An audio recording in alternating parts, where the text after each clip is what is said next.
അങ്ങനെ ഗെയിമിൽ നെയ്യിൻ്റെ ഫ്രണ്ട്സിനെ നെയ് ട്രെയിൻ ചെയ്തുകൊണ്ടിരിക്കുകയാണ്. അവർ പൊരിഞ്ഞ ഫൈറ്റിലാണ്. വേവേയും നെയ്യും അത് നോക്കിക്കാണുന്നുണ്ട്. അതിൽ അവർ പരസ്പരം അങ്ങോട്ടും ഇങ്ങോട്ടും അറ്റാക്ക് ചെയ്ത് ഒരുമിച്ച് അങ്ങ് മരിച്ചു വീഴും. അത് കണ്ട് ചിരിച്ചുകൊണ്ട് നെയ് വേവേനോട് പറയും, എന്നാൽ ഇനി നമുക്ക് അവസാനത്തെ ടാസ്ക് കൂടെ അങ്ങ് ചെയ്യാൻ പോയാലോ? അത് കേട്ട മരിച്ചു കിടന്ന ഫ്രണ്ട് എഴുന്നേറ്റിട്ട് പറയും, നീ പറയുന്നത് ആ കപ്പിൾ ഒരുമിച്ച് ചെയ്യേണ്ട അവസാനത്തെ ടാസ്കോ? അടുത്തവനും എഴുന്നേറ്റ് പറയും, ആ ഭയങ്കര ടഫ് ടാസ്കോ? ഇതുവരെ ആ ഒരുത്തൻ പോലും കംപ്ലീറ്റ് ചെയ്യാൻ പറ്റാത്ത ആ ടാസ്ക് തന്നെയാണോ നിങ്ങൾ ഈ പറയുന്നത്? അതിൽ വേവ് അതെ എന്ന് പറയും. ഓ മൈ ഗോഡ്, പിന്നെ നെയ്യിനെ പോലെയുള്ള പ്ലെയേഴ്സിന് ചിലപ്പോൾ അത് കംപ്ലീറ്റ് ആക്കാനൊക്കെ സാധിക്കും. ഞങ്ങൾക്കൊന്നും അത് സ്വപ്നം പോലും കാണാൻ പറ്റില്ല. അതിൽ നെയ് അവനെ കളിയാക്കിക്കൊണ്ട് പറയും, ശരിയാ, ആദ്യം നിങ്ങൾ അറ്റ്ലീസ്റ്റ് ഒരു ഗെയിം പാർട്ട്ണറെങ്കിലും ഉണ്ടാക്കാൻ പറ്റുമോ എന്ന് നോക്ക്. അത് കേട്ട് വേവ് ചിരിക്കണേ. എന്നാൽ നമുക്ക് പോകാം. അങ്ങനെ വേവേയും നെയ്യും കൂടെ ആ ടാസ്കിൻ്റെ അങ്ങോട്ട് പോയി മിഷൻ അക്സെപ്റ്റ് ചെയ്യും. അതിൽ വേവേ പെട്ടെന്നൊരു സ്ഥലത്തോട്ടങ്ങ് വീഴാണ്. അതിൽ ഗെയിമിൽ നിന്ന് പറയും, കൺഗ്രാറ്റുലേഷൻസ്, നിങ്ങൾ ഈ മിഷൻ അക്സെപ്റ്റ് ചെയ്തതിൽ നിങ്ങൾ ഇവിടെ ബന്ധിക്കപ്പെട്ടിരിക്കുകയാണ്. 16 മണിക്കൂറിനുള്ളിൽ നിന്റെ ഹസ്ബൻഡ് നീ എവിടെയെന്ന് കണ്ടുപിടിച്ച് നിന്നെ മോചിപ്പിക്കണം. ഇല്ലെങ്കിൽ ഈ ടാസ്കിൽ നിങ്ങൾ പരാജയപ്പെടും. 16 മണിക്കൂറോ? അപ്പോൾ അതുവരെ ഈ ഗെയിം ലോഗ് ഓഫ് ചെയ്യാൻ പറ്റില്ലേ? ഇത് ഏതാ സ്ഥലം? മാപ്പിൽ പോലും ഇല്ല. ഞാനൊരു കുഴിയിലോട്ടാണ് വീണത്. അപ്പോൾ ഇത് ഏതെങ്കിലും പാറക്കെട്ടിൻ്റെ ഉൾഭാഗമാകാനാണ് ചാൻസ്. അപ്പോൾ നെയ്ഹ ഇനി ഇവിടെ വന്ന് എന്നെ തപ്പിപ്പിടിക്കണം. ഒന്നും മനസ്സിലാവുന്നില്ലല്ലോ. ഫസ്റ്റ് ഗെയിമിൻ്റെ ഫോറം ഒന്ന് നോക്കട്ടെ. അങ്ങനെ ഓരോന്ന് വേവേ ആലോചിച്ച് കൂട്ടുകയാണ്. അതിൽ നെയ് അവൾക്ക് മെസ്സേജ് അയക്കുന്നത് കണ്ട് അവൾ ചോദിക്കും, അപ്പോൾ നമുക്ക് ചാറ്റ് ചെയ്യാൻ പറ്റുമല്ലേ? അതെ പറ്റും. എന്നോട് ഗെയിമിൽ നിന്ന് പറഞ്ഞു നിന്നെ 16 മണിക്കൂറിനുള്ളിൽ നിന്നെ മോചിപ്പിക്കണമെന്ന്. നീ നിൽക്കുന്ന സ്ഥലത്ത് എന്തെങ്കിലും ഒരു ക്ലൂ ഉണ്ടോ? ഒന്നും കാണാൻ പറ്റുന്നില്ല, ഫുള്ള് കൂരാക്കൂരിരുട്ടാണ്. എന്നാൽ എന്തെങ്കിലും സൗണ്ട് കേൾക്കുന്നുണ്ടോ? അതിൽ അവൾ ശ്രദ്ധിച്ച് കേട്ടിട്ട് പറയും, എന്തോ ഒരു വെള്ളത്തിൻ്റെ ഒക്കെ സൗണ്ട് പോലെ കേൾക്കുന്നുണ്ട്. എന്നാൽ ഞാനൊന്ന് നോക്കട്ടെ എന്നും പറഞ്ഞ് അവൻ പോകും. വേവയാണെങ്കിൽ വെയിറ്റ് ചെയ്ത് മടുത്തിരിക്കുകയാണ്. അവനാണെങ്കിൽ അവളെ കണ്ടുപിടിക്കാൻ എന്തെങ്കിലും ക്ലൂ കിട്ടുമോ എന്നും തപ്പുകയാണ്. കുറച്ച് കഴിഞ്ഞ് വേവേ വന്ന് പറയും, ഞാൻ ഒഫീഷ്യൽ വെബ്സൈറ്റിൽ വെറുതെ ഒന്ന് തപ്പി വല്ല ക്ലൂവും കിട്ടുമെന്ന് നോക്കാൻ. ആകെ ഒരു ലൈന് മാത്രമുണ്ട് ഈ ടാസ്കിനെ പറ്റിയുള്ള ഡിസ്ക്രിപ്ഷൻ. അതിൽ നെയ് ചോദിക്കും, അതെന്താണ് ആ പറഞ്ഞിട്ടുള്ളത് ആ ലൈനിൽ? അത്ര അധികം ആത്മബന്ധമുള്ള കപ്പിളിന് മാത്രമേ ഈ ടാസ്ക് വിജയിക്കാൻ പറ്റുള്ളൂ എന്നാണ് അതിലുള്ളത്. എന്ത് കുന്താണാവോ അവർ അതുകൊണ്ട് ഉദ്ദേശിച്ചത്? ആ ലാസ്റ്റ് ഡയലോഗ് അവളെ വായിൽ നിന്ന് അറിയാതെ വീണതാണ്. അതിൽ അവൾക്ക് ആകെ ഷെയിമാകും. നെയ് അത് കേട്ട് ചിരിക്കുകയാണ്. വേവേ അവൾക്ക് പറ്റുന്നത് പോലെ ആ ഇരുട്ടിലെ മുക്കിലും മൂലയിലും ഒക്കെ അരിച്ചു പിറക്കുന്നുണ്ട്, വല്ല ക്ലൂസും കിട്ടുമെന്ന് നോക്കാൻ. ഇത് ഭയങ്കര ഇരുട്ടാണ്, ഒന്നും കാണാൻ പോലും പറ്റുന്നില്ല. ഇത് നോക്കിയിട്ട് വല്ല കാര്യമില്ല. ആ സമയം കൊണ്ട് വല്ലത് പഠിക്കാൻ നോക്കാം എന്നും വിചാരിച്ച് അവൾ ബുക്കെടുത്ത് പഠിക്കാൻ തുടങ്ങും. അങ്ങനെ അവളെയും തിരഞ്ഞ് നടക്കുകയാണ്. അങ്ങനെ നടക്കുമ്പോൾ ഒരാളെ കണ്ടുമുട്ടും. അയാൾ പറയും, ഞാൻ 30 വർഷമായി ഇവിടെ കുടുങ്ങിക്കിടപ്പാണ്. എൻ്റെ ശിഷ്യൻ 30 വർഷങ്ങൾക്ക് മുമ്പ് ഇവിടെ നിന്നും കാണാതായി. എനിക്ക് അവനെ കണ്ടുപിടിക്കണം. പക്ഷേ എനിക്ക് ഇവിടെ നിന്ന് ഈ ഗെയിം കംപ്ലീറ്റ് ആക്കാതെ പോകാൻ കഴിയില്ല. ഇത് സോൾവ് ചെയ്യാൻ നീ എന്നെ ഒന്ന് സഹായിക്കാമോ? അങ്ങനെ നെയ് അത് കംപ്ലീറ്റ് ചെയ്തു കൊടുക്കും. അതിൽ അയാൾ സന്തോഷത്തോടെ നന്ദി പറയും. പിന്നെ നീ പോകുന്ന വഴി എൻ്റെ ശിഷ്യനെ കണ്ടുമുട്ടുകയാണെങ്കിൽ ഇത് അവനക്ക് കൊടുക്കണം. നെയ് അത് വാങ്ങിക്കും. പക്ഷേ ഈ കിഴങ്ങിനപ്പുറം ഭയങ്കര നിഗൂഢതകൾ ഉണ്ടെന്നാണ് ഞാൻ കേട്ടിട്ടുള്ളത്. അതുകൊണ്ട് നീ സൂക്ഷിച്ചു പോകണം. പിന്നെ എൻ്റെ അടുത്തൊരു സീക്രട്ട് ഗ്രന്ഥം കൂടെ ഉണ്ട്. ഈ ടാസ്ക് നിനക്ക് ജയിക്കാൻ അതെൻ്റെ സമ്മാനമാണ് എന്നും പറഞ്ഞ് അയാൾ അത് അവനക്ക് കൊടുക്കും. എന്നാൽ പൊയ്ക്കോ, ഇതാണ് നിനക്കുള്ള വഴി എന്നും പറഞ്ഞ് ഒരു ഭാഗത്തോട്ട് കാണിച്ചു കൊടുക്കും. അതിൽ നെയ് അങ്ങോട്ട് പോകുമ്പോൾ അതൊരു വലിയ കൊക്കയാണ്. അവൻ വെറുതെ ഒന്ന് കാൽ വെക്കുമ്പോൾ അവിടെ സ്റ്റെപ്പുകൾ രൂപപ്പെടും. അങ്ങനെ സ്റ്റെപ്പ് കയറി അപ്പുറത്തെ മലയിലെത്തും. അവിടെ റൗണ്ടിൽ കുറച്ച് ഡ്രാഗൺസിൻ്റെ പ്രതിമകൾ നിൽക്കുന്നുണ്ട്. നെയ് അതിൻ്റെ ഉള്ളിലോട്ട് കയറുന്നതും ഡ്രാഗൺസിനൊക്കെ ജീവൻ വരാൻ തുടങ്ങി. അവനെ അറ്റാക്ക് ചെയ്യും. അതിൽ അവൻ അവൻ്റെ പവർ യൂസ് ചെയ്ത് അതെല്ലാം പൊട്ടിക്കും. അത് കഴിഞ്ഞ് ഗെയിമിൽ നിന്ന് പറയും, 30 വർഷമായിട്ട് നിങ്ങളാണ് ആദ്യമായി ഇവിടെ വരെ എത്തുന്നത്. കൺഗ്രാറ്റുലേഷൻസ്. പക്ഷേ നിങ്ങൾ നിങ്ങളുടെ ലവറിൻ്റെ അടുത്ത് എത്താൻ ഇനിയും കടമ്പകളുണ്ട്. അതിലൊരു ഓപ്ഷൻ വരും. നിങ്ങൾ എന്തും സാക്രിഫൈസ് ചെയ്ത് നിങ്ങളെ ലവറിനെ കണ്ടുപിടിക്കാൻ റെഡിയാണോ? Yes or no? അവൻ അതിൽ യെസ് കൊടുക്കും. അതിൽ 2 പക്ഷികൾ വന്ന് അവനെ അറ്റാക്ക് ചെയ്യാൻ തുടങ്ങും. നെയ് അവൻ്റെ വെപ്പൺസ് ഉപയോഗിച്ച് അവയെ ഓടിക്കും. അതിൽ ഒരുത്തൻ വന്നിട്ട് പറയും, നിനക്ക് ഞാൻ ഒരു ലാസ്റ്റ് ചാൻസും കൂടെ തരുന്നു ഇവിടെ നിന്ന് പോകാൻ എന്നും പറഞ്ഞ് ഭീഷണിപ്പെടുത്തും. പക്ഷെ നെയ് പോകാതെ ഫൈറ്റിന് റെഡിയാകും. അങ്ങനെ പൊരിഞ്ഞ ഫൈറ്റാണ്. അതിൽ ഫൈറ്റിൻ്റെ ഇടയിൽ ആദ്യത്തെ ആൾ കൊടുത്ത ആ സാധനം ഇവൻ കാണും. നിന്റെ കയ്യിൽ എന്താണ് എന്നും ചോദിച്ച് അവൻ അത് എടുക്കും. അത് കണ്ട് അവൻ പറയും, എൻ്റെ ആശാൻ എന്നെ തിരയുന്നുണ്ടല്ലേ ബ്രദർ, ഞാൻ നിന്നെ വെറുതെ വിടുന്നു. നിന്റെ പാർട്ട്ണർ ഈ മലയുടെ താഴ്വരയിലുണ്ട് എന്നും പറയും. ഈ 2 ഫിയോണിക്സ് പക്ഷികളായിരുന്നു എനിക്ക് 30 വർഷമായി എൻ്റെ കൂട്ടുകാർ. ഇതാണ് നിനക്കുള്ള എൻ്റെ ഗിഫ്റ്റ്. നിനക്ക് അവളെ അടുത്തെത്താൻ ഇവർ നിന്നെ സഹായിക്കും എന്നും പറഞ്ഞ് അവൻ പോകും. വേവയാണെങ്കിൽ ഇവിടെ നെയ്ഹനെയും കാത്തിരിപ്പാണ്. പെട്ടെന്ന് അവളുടെ ഇരുട്ടുള്ള സ്ഥലം അങ്ങോട്ട് ലൈറ്റ് വരാൻ തുടങ്ങും. എന്നിട്ട് ഗെയിമിൽ പറയും, നിന്റെ ഹസ്ബൻഡ് ഈ ടാസ്ക് കംപ്ലീറ്റ് ആക്കിയിരിക്കുന്നു. കൺഗ്രാറ്റുലേഷൻസ്. ഈ ടാസ്ക് കംപ്ലീറ്റ് ചെയ്ത ആദ്യത്തെ കപ്പിളാണ് നിങ്ങൾ. അതുകൊണ്ട് ഇനി മുതൽ ഈ ഗെയിമിലെ ഗോൾഡൻ കപ്പിളും കൂടിയാണ് നിങ്ങൾ. അത് കേട്ട വേവെ സന്തോഷത്തോടെ നോക്കുമ്പോൾ നേഹ ആ പക്ഷിയുടെ മുകളിൽ കയറി അവളെ അടുത്തു വരുന്നത് കാണും. അവസാനം നീ എന്നെ കണ്ടുപിടിച്ച്. അതിൽ അവൻ അവളുടെ അടുത്ത് വന്ന് ചോദിക്കും, നീ എൻ്റെ കൂടെ ഒരു റൈഡിനുണ്ടോ എന്നും പറഞ്ഞ് അവളെ കൊണ്ടുപോകും. അങ്ങനെ അവർ രണ്ടുപേരും ആ പക്ഷിയുടെ മുകളിൽ കയറി പറക്കുകയാണ്. അത് കണ്ട് ബാക്കി പ്ലെയേഴ്സിൻ്റെ കമൻ്റാണ് ഇനിയുള്ളത്. അതിലൊരുത്തൻ പറയും, വേവ ഭയങ്കര സംഭവാട്ടോ, നല്ലൊരു പ്ലെയറാണ്. ആ ഷെൻഷി അവളെ അത്രയും ചവിട്ടി താഴ്ത്തിയിട്ടും അവൾ പതറിയില്ല. അവൾ പൂർവാധികം ശക്തിയോടെ തിരിച്ചു വന്നു. എന്നിട്ട് നെയ്ഹൻ്റെ പാർട്ട്ണറായി. മറ്റൊരു പ്ലെയർ പറയും, ഞാൻ ആദ്യം വിചാരിച്ചത് ഷെൻഷയ്ക്ക് ഇവളെ പറ്റാഞ്ഞിട്ട് ഒഴിവാക്കിയതാണെന്നാണ്. പക്ഷേ ഇപ്പോഴാണ് മനസ്സിലായത് ഇവളെ ഒഴിവാക്കിയതാവാനാണ് ചാൻസ്. അങ്ങനെ അന്ന് വേവനെ പറ്റി നെഗറ്റീവ് പറഞ്ഞവരൊക്കെ ഇന്ന് അവളെ സൈഡാകും. വേവ നെയ്ഹനോട് ചോദിക്കും, എന്നാലും നീ എങ്ങനെ എന്നെ കണ്ടുപിടിച്ച്? അത് അങ്ങോട്ട് ഇറങ്ങിയപ്പോൾ ഒരുപാട് ക്ലൂസൊക്കെ കിട്ടി. അങ്ങനെ നമ്മൾ വീണ്ടും ഒന്നായി. ശരിയാ, അങ്ങനെ വീണ്ടും നമ്മൾക്ക് ഫേക്ക് ദമ്പതികളായി തുടരാം. ഫേക്ക് ദമ്പതികളോ? എന്നിട്ട് അവൻ മെല്ലെ അവളെ ചെവിയിൽ വന്ന് പറയും, ഞാൻ അതിന് നിന്നെ ഒഫീഷ്യലായി തന്നെയാണല്ലോ കല്യാണം കഴിച്ചത്. ഞാൻ നിന്റെ റിയൽ പെയറാണ്. അത് കേട്ട് വേവയ്ക്ക് ആകെ കൂടി ഒന്ന് തരിക്കും. അങ്ങനെ അവർ പറന്നു പോകുകയാണ്. അത് നമ്മുടെ ഒറിജിനൽ വേവെ കണ്ട് ആസ്വദിക്കുകയാണ്. എന്നിട്ട് വിചാരിക്കും, എന്നും ഈ ഗെയിമിൽ കാണുന്ന സ്ഥലം തന്നെയാണല്ലോ, എന്നിട്ടും ഇന്നെന്താ ഇത് കാണുമ്പോൾ ഒരു പ്രത്യേക ഫീല് എന്നൊക്കെ ഓർത്ത് അങ്ങനെ ചിരിക്കുകയാണ്. അതിൽ ലിങ്ക് ഫേസ് മാസ്ക് ഒക്കെ ഇട്ടിട്ട് വരും. എന്നിട്ട് അവളോട് പറയും, ഇത് നല്ല സൂപ്പർ സാധനമാണ് കേട്ടോ, ഒന്ന് ട്രൈ ചെയ്ത് നോക്ക്. അത് കേട്ട് വേവേ അവളെ ശ്രദ്ധിക്കാത്തത് കണ്ട് അവൾ വേവേ ഒന്നുകൂടെ വിളിക്കും. ആ കേൾക്കുന്നുണ്ട്, പറ, നീ എന്താ ചെയ്യുന്നത്? ഗെയിം കളിച്ചുകൊണ്ടിരിക്കുക തന്നെയാണോ എന്നും ചോദിച്ച് ലാപ്പ് നോക്കാൻ വരും. അതിൽ വേവേ പറയും, നീ ടെൻഷൻ ആകണ്ട, ഞാൻ പഠിക്കാനുള്ളതൊക്കെ പഠിച്ച് എല്ലാ വർക്ക്സും ചെയ്ത്. എൻ്റെ ഈ കളി എക്സാമിനെ ഒന്നും ബാധിക്കൂല. അത് കേട്ട് ലിങ്ക് പറയും, നീ പഠിക്കുന്നില്ല എന്ന് വെച്ചും വർക്ക് ചെയ്തില്ലെങ്കിലും ഞാൻ എന്തിനാ ടെൻഷനാകുന്നത്? നീ വല്ല ചെറുക്കന്മാരെയും വലയിൽ വീണോ എന്നാ ഞാൻ നോക്കുന്നത്. അതിൽ വേവേ ചിരിച്ചുകൊണ്ട് ചെയറിൽ ഇരുന്ന് ആടുന്നത് കണ്ട് ലിങ്ക് പറയും, വേവേ, നിന്റെ മുഖം കണ്ടിട്ട് എന്തോ ഒരു ചുറ്റിക്കളിയുണ്ടല്ലോ, വല്ല ലവും സ്റ്റാർട്ടായോ? നീ നിന്റെ ഫേഷ്യൽ കാര്യം മാത്രം നോക്ക് എന്നും പറഞ്ഞ് വേവേ അവിടുന്ന് എഴുന്നേറ്റ് പോകും. നെയ്ൻ്റെ ഫ്രണ്ട് നെയ് പറഞ്ഞതനുസരിച്ച് മിസ്റ്റർ ലീനെ മീറ്റ് ചെയ്യാൻ തീരുമാനിക്കും. സോറി, ഞാൻ ഇത്തിരി ലേറ്റായി. ഒരു ടാക്സി കിട്ടാൻ നല്ലോണം ബുദ്ധിമുട്ടി. പിന്നെ ഭയങ്കര ട്രാഫിക്കും. സാരമില്ല, നീ ഇരിക്ക്. കുടിക്കാൻ എന്താ വേണ്ടത്? എന്തായാലും വേണ്ടില്ല. അങ്ങനെ അവർ സംസാരിച്ചു തുടങ്ങും. മിസ്റ്റർ ലീ പറയും, നീ ഇങ്ങോട്ട് ടാക്സി വിളിച്ചാണോ വന്നത്? സ്വന്തമായി വണ്ടിയൊന്നും ഇല്ലല്ലേ? ഇത്രയും ടാലൻ്റുള്ള നീയൊക്കെ ഒരിക്കലും ഇങ്ങനെ ജീവിക്കേണ്ട ആളല്ല. ഞങ്ങളുടെ കമ്പനിയിലുള്ളവർക്കൊക്കെ ഞങ്ങൾ താമസിക്കാനുള്ള ഫ്ലാറ്റും കാറും ഒക്കെ കൊടുക്കുന്നുണ്ട്. അതെയോ? നല്ല ഓഫറുകളാണല്ലോ നിങ്ങൾ കൊടുക്കുന്നത്. അതെ, ടാലൻ്റ് ഉള്ളവർക്ക് അതനുസരിച്ച് കൊടുക്കണം എന്ന് ഞങ്ങൾക്ക് നിർബന്ധമാണ്. കഴിഞ്ഞ വർഷം ഒരു പയ്യൻ ഞങ്ങളെ കമ്പനിയിൽ ജോയിൻ ചെയ്തതേ ഉള്ളൂ. ഈ വർഷം അവന് സ്വന്തമായി ഒരു വീട് വാങ്ങിച്ചു. നീ അറിയണം ഞങ്ങളുടെ കമ്പനിയിൽ ജീവനക്കാർക്ക് കിട്ടുന്ന ആനുകൂല്യങ്ങളൊക്കെ. ഇന്നത്തെ കാലത്ത് കുറേയൊക്കെ സ്വന്തം കാര്യം നോക്കണം, എങ്കിലേ നമുക്ക് ലൈഫ് ഉണ്ടാകുള്ളൂ. ഇനി കാര്യങ്ങളിലോട്ട് കടക്കാം. നിനക്ക് നീ പറയുന്ന എന്ത് ആനുകൂല്യം വേണമെങ്കിലും തരാം. നിനക്ക് ഞങ്ങളുടെ കമ്പനിയിൽ ജോയിൻ ചെയ്യാൻ താല്പര്യമുണ്ടോ? അതിൽ അവൻ പറയും, നിങ്ങൾക്കറിയാമല്ലോ, ഞാൻ ഇപ്പോൾ ഞങ്ങളെ വർക്കിൽ കമ്മിറ്റഡ് ആണ്. ഞങ്ങൾ ഈ ഗെയിം ലോഞ്ച് ചെയ്യുന്നത് വരെ നിങ്ങൾ ഒന്ന് വെയിറ്റ് ചെയ്യണം. ഇപ്പോൾ ഞാൻ അവരെ വിട്ടു പോരുന്നത് ശരിയല്ല. അത് കേട്ട് ചിരിച്ചുകൊണ്ട് അയാൾ പറയും, നിനക്ക് നല്ല മനസ്സാണ് കേട്ടോ. നമ്മൾക്ക് എന്തുകൊണ്ട് ഈ ഗെയിം തന്നെ ചെയ്തുകൂടാ? ആക്ച്വലി ആ ഗെയിം ഞങ്ങൾക്ക് നന്നായി ഇഷ്ടപ്പെട്ടു. നമുക്ക് ഈ ഗെയിം തന്നെ പുറത്തിറക്കാം. മാസം ഒരു 300 മില്യണെങ്കിലും കിട്ടും. പക്ഷേ ഇത് മിസ്റ്റർ നാക്സിയോൻ്റെ വർക്കാണ്. അതൊക്കെ എനിക്കറിയാം. അവൻ്റെ വർക്കാണെന്ന് വിചാരിച്ച് അതിൽ ശരിക്കും വർക്ക് ചെയ്യുന്നത് നീയൊക്കെയല്ലേ?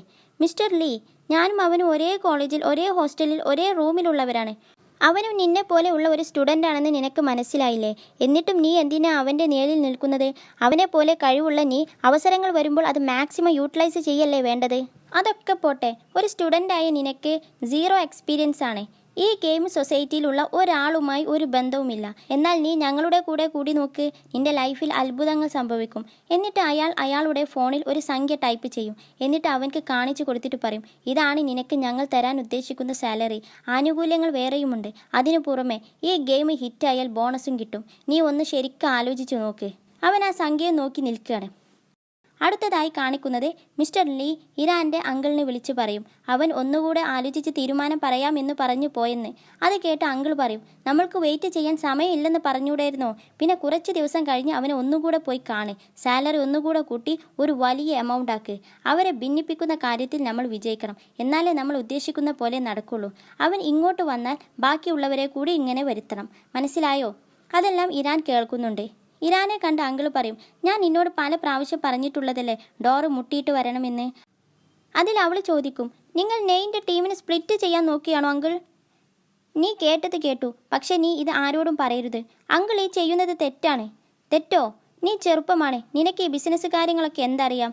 ഈ കോളേജ് പിള്ളേർക്ക് നല്ല ഐഡിയകൾ ഉണ്ടാവും, പക്ഷെ അവർക്കത് പ്രസൻറ്റ് ചെയ്യാനും ക്യാഷ് കൊണ്ടും അവസരം കിട്ടാത്തത് കൊണ്ടും പറ്റാതെ പോകും. നീ ചുറ്റും ഒന്ന് നോക്ക്, എത്ര പേര് ഇങ്ങനെ സക്സസ് ആയിട്ടുണ്ട്. അപ്പോൾ ഞങ്ങളെപ്പോലെ ഉള്ള മുതിർന്ന കമ്പനികൾ അവർക്ക് ശരിക്കും ഒരു അവസരം കൊടുക്കുകയാണ് ചെയ്യുന്നത്. സോ അങ്ങനെയാണെങ്കിൽ അവർ ഒരിക്കലും അവരെ ടൈമും എഫേർട്ടും വേസ്റ്റ് ചെയ്യൂല. നിങ്ങൾ പറയുന്നത് ശരിയാവും അങ്കിൾ, പക്ഷെ നിങ്ങൾ അവരെ സ്പ്ലിറ്റ് ചെയ്താൽ നെയ് എന്തു ചെയ്യും? അതിൽ അയാൾ ചിരിച്ചുകൊണ്ട് പറയും, അവൻ്റെ ടീമേറ്റ് ഇവിടെ എത്തിയാൽ അവന് എന്തായാലും എത്തും, ഷുവറാണ്. അപ്പോൾ ഞാൻ അവനെ നല്ലൊരു ഓഫർ കൊടുത്ത് സ്വീകരിക്കും. പിന്നെ നീ ഇതിലൊന്നും അധികം ഇടപെടണ്ട, നീ നിന്റെ പഠിത്തം മാത്രം നോക്കിയാൽ മതി. അതിൽ അവൾ ഓരോന്ന് ആലോചിച്ചിരിക്കുകയാണ്. ശേഷം അവൾ അവനോട് ഈ കാര്യം നേരിട്ട് പറയാൻ വേണ്ടി അവൻ്റെ ഹോസ്റ്റലിൻ്റെ മുന്നിലെത്തും.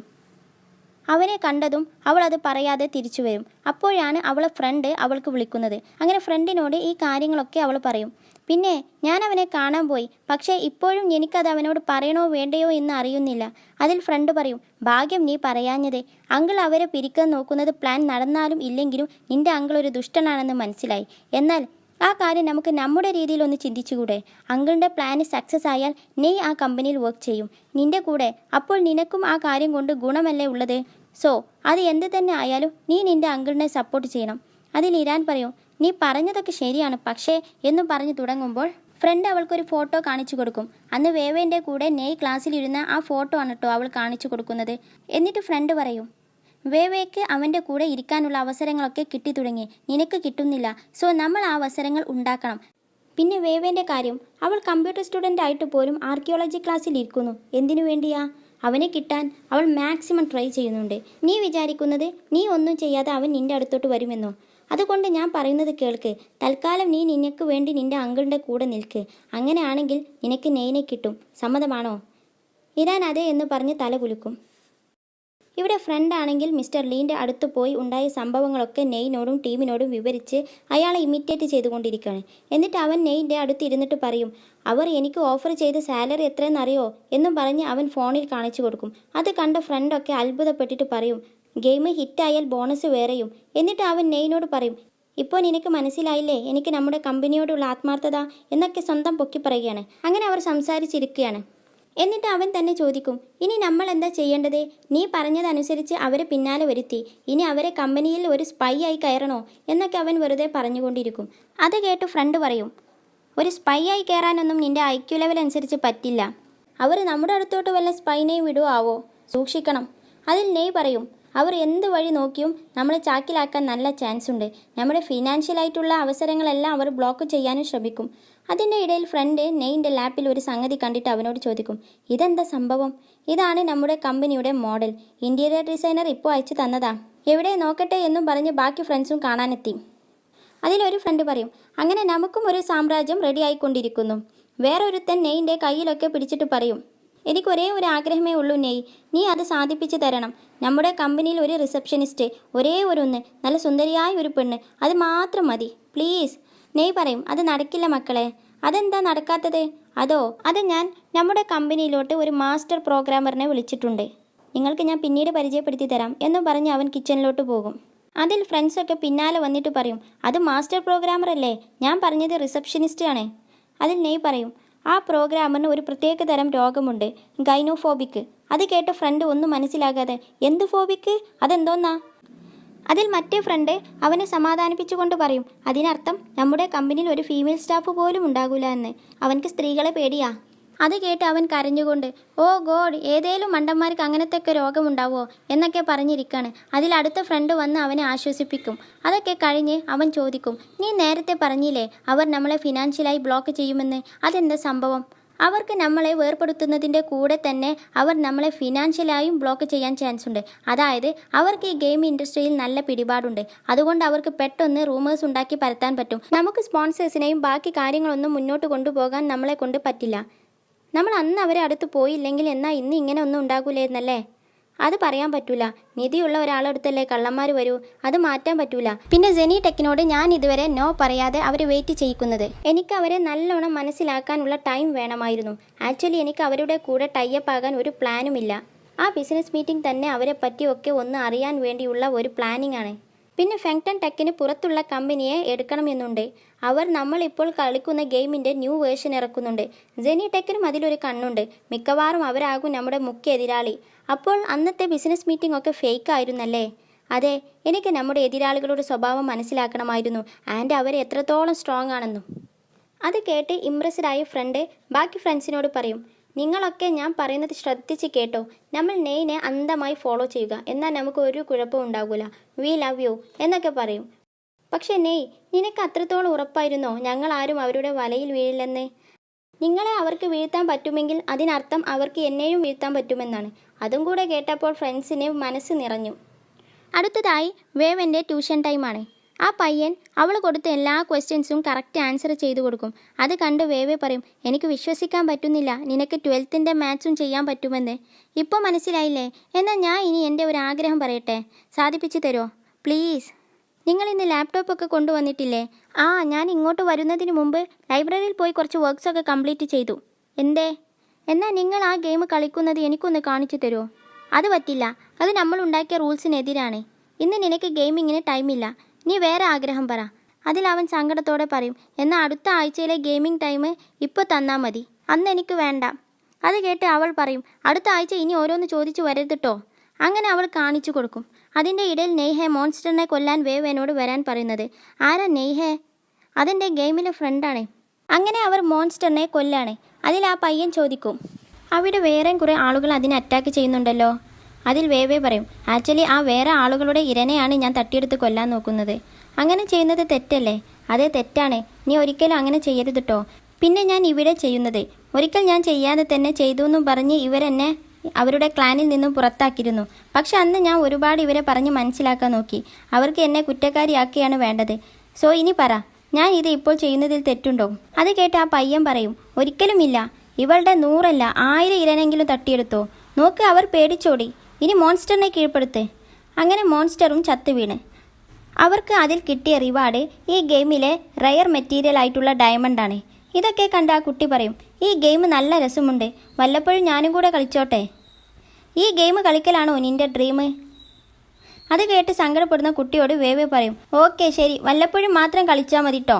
ഞാൻ എൻ്റെ ഫ്രണ്ടിനോട് പിന്നെ ചോദിക്കും നിന്നെ കൂടെ ഇടയ്ക്ക് ഞങ്ങളുടെ ഗ്രൂപ്പിൽ എടുത്തോട്ടെ എന്ന്. ഓക്കെ? അത് കേട്ട് ആ പയ്യൻ ഹാപ്പിയാകും. എന്നിട്ട് വേവേ അവൻക്ക് കുറച്ച് നേരം കളിക്കാൻ കൊടുത്തിട്ട് അവൾ കിച്ചണിലോട്ട് പോകും. അതിൽ അവൻ അവിടെ നിന്ന് വിളിച്ചു പറയും, സൂപ്പർ ഗെയിമാട്ടോ, ഒരു നെയ്ഹെ ഭയങ്കര കളിയാണ്, എനിക്ക് അവനെ തോൽപ്പിക്കാൻ പറ്റുന്നില്ല. അവനോട് പറ നീ ഒരു കുട്ടിയാണെന്ന്, നിനക്കും കൂടെ കളിക്കാനുള്ള അവസരം തരാൻ പറ. അത് കേട്ട് അവൻ ദേഷ്യം പിടിച്ച് പറയും, കുട്ടിയോ ഞാനോ? ഞാൻ ഒരാണാണ്, ഞാൻ എൻ്റെ ഫുൾ പവറും എടുത്ത് കളിച്ച് അവനെ തോൽപ്പിക്കും. അപ്പോഴാണ് പബ്ലിക് ചാറ്റ് റൂമിൽ വേവേക്കെതിരെയുള്ള മെസ്സേജ് വരുന്നത് അവൻ കാണുന്നത്. എന്നിട്ട് അവളോട് പറയും, പബ്ലിക് ചാറ്റ് റൂമിൽ നിങ്ങളെ ഒരുപാട് ആൾക്കാർ കുറ്റപ്പെടുത്തുന്നു അവരുടെ ഇരയെ മോഷ്ടിച്ചതിനെ. നിങ്ങൾ നേരത്തെ പറഞ്ഞ ക്ലാനിൽ നിന്ന് പുറത്താക്കിയ അവളുമുണ്ട്. അവൾ പറയുന്നത് നിങ്ങൾ അവളെ ടീമിനെ പണ്ട് ഉപദ്രവിച്ചിട്ടുണ്ടത്രേ. അവർക്ക് ആവശ്യം ആ കിട്ടിയ ഡയമണ്ട്സ് അവർക്ക് അവകാശപ്പെട്ടതാണ്, അത് തിരിച്ചു കൊടുക്കാൻ. വേവേ വന്ന് നോക്ക്. അങ്ങനെ വേവേ പോയി നോക്കും. ആ പയ്യൻ വേവേനോട് പറയും, ഇതാ ഇവൾ പറയുന്നു നീ അങ്ങനെ ചെയ്തിട്ടില്ല എന്നൊക്കെ, പക്ഷേ മറ്റവൾ സമ്മതിക്കുന്നില്ല. അതിൽ നെയ് ഗെയിമിൽ വന്ന് ആ പറഞ്ഞ വ്യക്തിയെ അറ്റാക്ക് ചെയ്യണം. അത് കണ്ട് ആ പയ്യൻ പറയും, വാവ്, ഇനി നിങ്ങൾ ആരും ഒന്നും ചെയ്യൂല. അത് കേട്ട് വേവേ പറയും, അവൾക്കൊരു വൃത്തികെട്ട കളിയാണ്, എന്നിട്ട് പാവത്താനെ പോലെ നിൽക്കും. ആർക്കാ അതിന് പറ്റാത്തത്? ഞാനും കാണിച്ചു തരാം എന്ന് പറഞ്ഞ് വേവേ ടൈപ്പ് ചെയ്യും ഒരു സങ്കട രൂപത്തിൽ. ഞാൻ ഇത്രയും കാലമായിട്ട് ഇതിനെതിരെ ഞാൻ ഒന്നും പറഞ്ഞിട്ടില്ല. എനിക്ക് എൻ്റെ സത്യസന്ധത വിളിച്ച് പറഞ്ഞ് അറിയിക്കണം എന്ന് തോന്നിയില്ല. പക്ഷേ ഈ പബ്ലിക് ചാറ്റ് റൂമിൽ എല്ലാവരും എനിക്കെതിരെ കുറ്റം പറയുന്നത് കാണുമ്പോൾ എനിക്ക് എൻ്റെ ഹാർട്ട് ബ്രേക്ക് ആകുന്നത് പോലെയാണ്. എന്നിട്ട് ആ പയ്യനോട് ചോദിക്കും, എങ്ങനെയുണ്ട്? അവളെപ്പോലെ ആയോ? അതിന് ഫ്രണ്ട് പറയും, നന്നായിട്ടുണ്ട് നിൻ്റെ അഭിനയം. അത് കണ്ട് നെയ് ചിരിച്ചോണ്ട് പറയും, എനിക്ക് കുറച്ച് വില കൂടിയ ഡയമണ്ട്സ് വേണം. അത് കണ്ട് ഫ്രണ്ട്സ് ഷോക്ക് ആയിക്കൊണ്ട്, നോക്കടാ നെയ് പബ്ലിക് ചാറ്റ് റൂമിൽ ചാറ്റ് ചെയ്യുന്നു. അവൻ വന്നത് കണ്ട് കുറേ പേര് നിങ്ങളുടെ ഫോട്ടോ ഒന്ന് അയച്ചു തരുമോ, ഓട്ടോഗ്രാഫ് തരുമോ എന്നൊക്കെ പറഞ്ഞ് ആളുകളെത്തും. നമ്പർ 1 പ്ലെയർ അല്ലേ? അതിലൊരാൾ ചോദിക്കും, നെയ്ഹെ നിങ്ങൾക്ക് ഡയമണ്ട് നിങ്ങളെ വെപ്പൺസിൻ്റെ പവർ ഇനിയും കൂട്ടാനാണോ? അതിനു വേണ്ടിയൊന്നുമല്ല. അതിൽ അവർ ചോദിക്കും, പിന്നെ എന്തിനു വേണ്ടിയാ? എനിക്കത് എൻ്റെ വൈഫിന് കളിക്കാൻ കൊടുക്കാനാണ്. അത് കേട്ട് വേവേ ഹാപ്പിയാകും. ഫ്രണ്ട്സും ചിരിച്ചുകൊണ്ട് ചോദിക്കും, മിസ്സിസ് വേവേ ഇപ്പോൾ ഹാപ്പി ആയില്ലേ? Very happy. എന്നിട്ട് പറയും, എനിക്ക് ഉറപ്പാണ് ആ അപവാദം പറഞ്ഞ് ഉണ്ടാക്കുന്നവൾക്ക് മതിയായിട്ടുണ്ടാകും വേവേൻ്റെ സപ്പോർട്ടേഴ്സിനെ കണ്ട്. അതിനുശേഷം വേവേ ഫ്രണ്ട്സും നെയ്യും മാത്രമുള്ള ചാറ്റ് റൂമിലെ ചാറ്റിൽ ചോദിക്കും, നിങ്ങൾക്കൊരു സബ് അക്കൗണ്ട് ഉണ്ടല്ലേ? ആ അക്കൗണ്ട് നമ്മൾ ചെയ്യുന്നതൊക്കെ റെക്കോർഡ് ചെയ്യുന്നുണ്ട്. അതെ, അവരുടെ സബ് അക്കൗണ്ടാണ്. ഞങ്ങൾ 3 പേരും കൂടി ഉണ്ടാക്കിയതാണ്. ഞങ്ങൾ ഏകദേശം 3 വട്ടമായി അവളുടെ ഇരയെ തട്ടിയെടുക്കുന്നു. മിസ്സിസ് നെയ്ഹെ, നീ ഇത് കേട്ട് ഞങ്ങളെ സ്തുതിച്ചോളൂ. ദുഷ്ടന്മാർ, വെരി ദുഷ്ടന്മാർ. ഇത് നെയ്ഹൻ്റെ ഓർഡറായിരുന്നു ഇങ്ങനെ ചെയ്യാൻ. ഞങ്ങൾ നിരപരാധികളാണ്. അതിൽ അവൾ പറയും, നെയ്ഹെ ബ്രില്യൻ്റ് ആണ്. അത് കേട്ട് ഫ്രണ്ട്സിന് ദേഷ്യം പിടിക്കും. ഞങ്ങൾ പറഞ്ഞപ്പോൾ ദുഷ്ടന്മാർ, അവനാണെന്ന് അറിഞ്ഞപ്പോൾ അത് ബ്രില്യൻസി എന്നും പറഞ്ഞ് കളി നിർത്തിപ്പോകും. ഇത് കേട്ട് നെയ് ചിരിക്കാണ്. അങ്ങനെ ലവ് ഓ ടു എപ്പിസോഡ് 7 ഇവിടെ അവസാനിക്കുന്നു. നിങ്ങൾക്ക് ഈ വീഡിയോ ഇഷ്ടപ്പെട്ടാൽ ലൈക്ക് ചെയ്യുക. എന്തെങ്കിലും അഭിപ്രായങ്ങൾ ഉണ്ടെങ്കിൽ കമൻറ്റ് ചെയ്യുക ആൻഡ് സബ്സ്ക്രൈബ് ചെയ്യുക. Thank you for watching.